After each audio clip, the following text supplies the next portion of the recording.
Today, let's look at replacing the ignition coil on this 2010 Honda Accord with a 3.5 liter engine. Now, Honda may have a relatively unique numbering system or firing order, and so pay attention to the image on the screen here that's illustrating which cylinder is which. So if you've got a specific cylinder misfire and you're chasing a specific ignition coil type issue, make sure you refer to this image to identify the correct cylinder. It's a little bit different than a lot of other manufacturers use. So once we've identified which cylinder is the culprit and come down to the conclusion that we definitely need a new ignition coil, well, let's get down to replacing it here. First thing I'm going to do is take a straight screwdriver and remove the front cover here.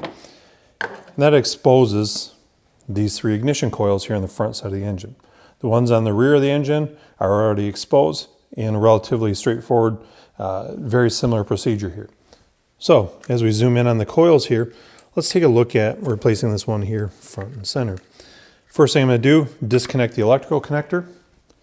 Then I'm going to take a ratchet with a 10mm socket, loosen the retaining nut here.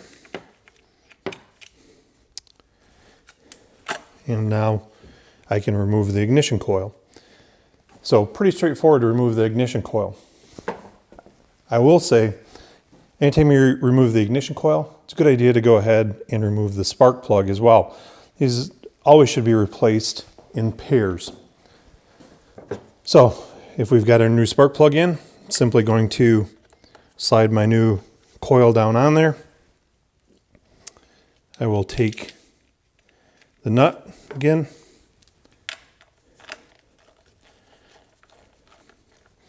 tighten it down, make my electrical connection, get it locked in there properly, clear any trouble codes, and just like that. Hopefully now you see how relatively straightforward it is to replace ignition coil on a Honda 3.5 liter engine.